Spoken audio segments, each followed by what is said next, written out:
자, 그럼 다음 소식으로 넘어가 보죠. 정부에서 발표한 129 부동산 공급 대책 두고 지자체와 정치권에서 공방이 계속되고 있습니다.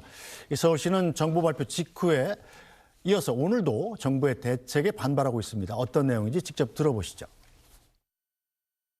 이번 공급 물량은 서울 용산과 태릉, 경기 과천 등의 도심에 위치한 부지나 낡은 청사 등을 활용하여 발굴한 것으로 기존에 계획된 용산 물량을 포함하여 총 6만 호를 공급할 계획입니다.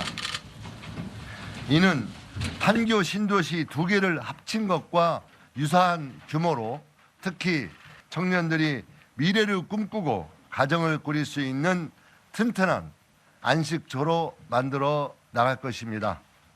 불필요한 절차는 과감히 덜어내고 내년부터 착공이 이루어질 수 있도록 속도감 있게 진행해 나가도록 하겠습니다.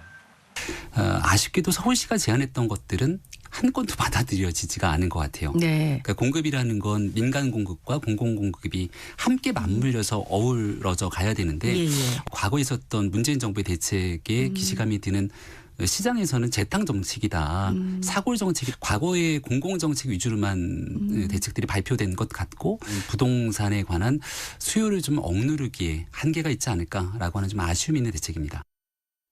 네, 수도권 서울과 수도권의 6만 호 공급.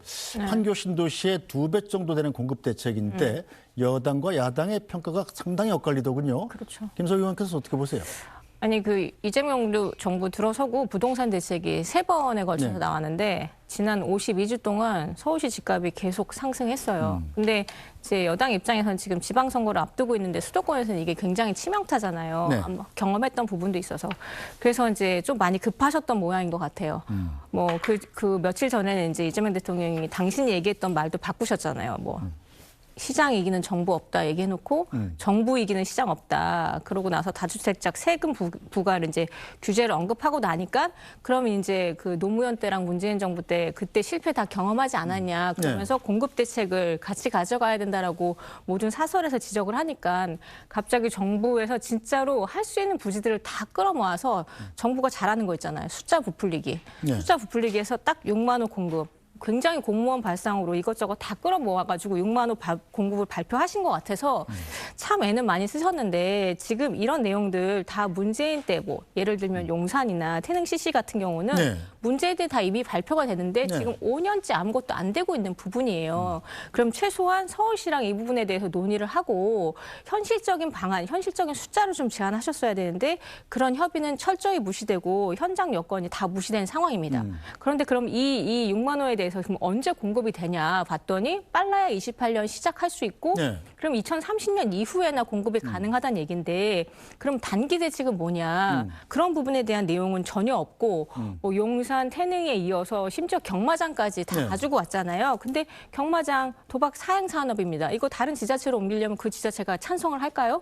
여러 가지 어려운 문제들이 있는 지만 그냥 6만 호 발표, 그걸로 6만 호 공급 발표, 그걸로 그냥 퉁치려고 하시는 그런 모습들이 좀 보여서 서울시가 똑같이 입장을 냈잖아요. 지금 단기 대책으로 할 수 있는 부분들, 민간 정비 사업 활성화, 이거 진짜 필요한데 규제가 지금 막혀서 그렇다. 이런 부분에 대한 의견을 좀 들어주셔야 지금의 집값이 조금 안정되는 걸 할 수 있다.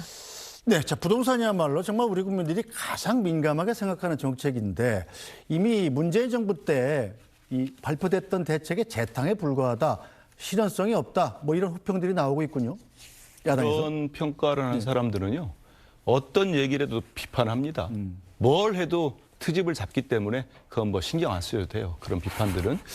무엇보다도 저는 서울시 부시장이 나와서 정부가 뭐 다 김소희 의원도 평가한 거 아닙니까? 노력 많이 한 거. 정말로 제가 우리 김윤석 장관님 어디 회의에서 보니까 정말 이 공급 대책을 만들기 위해서 너무 정말 애쓰고 있더라고요. 노력 많이 했는데 그 정부 발표가 나오자마자 서울시가 3시간 만에 저런 식으로 반박을 해버리면 우리 시장에서 어떻게 받아들이겠습니까? 그런 것도 있고 정부의 정책의 신뢰성도 있는 거 아닙니까?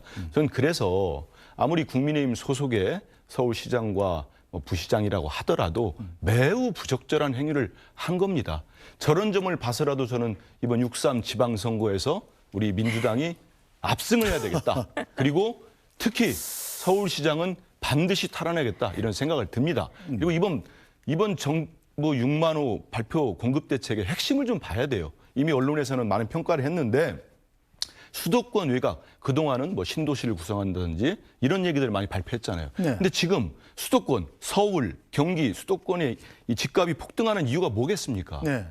실수요자들이 좋은 입지에서 정말 직주 근접이 가능한 좋은 곳을 선호하는 거 아닙니까? 그래서 이번 공급 대책의 6만 호는 직주 근접이 가능한 도심 알짜 지역에 대한 공급 대책이 들어 있는 겁니다. 특히 그리고 국공유지 또 유휴부지 이 얘기는 뭐냐면 토지 보상을 거치지 않은 곳이라는 장점을 갖고 있는 거예요. 그리고 무엇보다도 국민의힘에서는 덮어놓고 비판할 게 아니고 본인들 윤석열 정부 때 지금 부동산 공급이 거의 안 됐지 않습니까?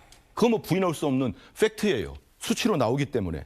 이 공급량 부족한 상태에서 실제로 무주택자들 그리고 우리 정말 젊은 세대들 네. 신혼부부들이 원하는 곳에 다 모아가지고 6만 호 이상을 공급하겠다는 게 왜 비판을 받아야 됩니까? 알겠습니다. 또 핵심이 하나 더 네. 있습니다. 딱 하나만 더 짚으면 27년도에 착공을 한다는 거예요. 그 얘기는 빠르게 착공해서 빠르게 공급하겠다 알겠습니다. 이런 말씀입니다. 저 민주당에서 서울시장을 가져와야 된다. 정책 원활한 추진을 위해서 이렇게 주장하셨는데 김소희 의원. 아니, 이 대책에 대해서 저희가 비판만 한 게 아닙니다. 그 말씀 주셨던 그 부지에 대한 공급은 2030년에 해야 되니까 장기 주택이니까 단기 주택으로 지금 당장 서울시가 이 문제에 대해서 얼마나 고민을 많이 했겠습니까? 지금 정비 사업 현장에 그 민간 정비 사업 확장 사업에 당장 3만 호를 공급할 수 있는 그런 플랜이 있는데 그거를 정부가 지금 이주비 대출 규제로 막고 있잖아요. 이런 부분들을 좀 합리화해달라. 이런 목소리에 귀를 기울여달라는 그런 요청이었지 저희가 비판만 한 건 아닙니다. 알겠습니다. 자, 오늘 말씀 여기까지 듣죠. 김소희 국민의힘 국회의원, 한민수 더불어민주당 국회의원과 함께했습니다. 두 분 수고하셨습니다. 고맙습니다. 감사합니다.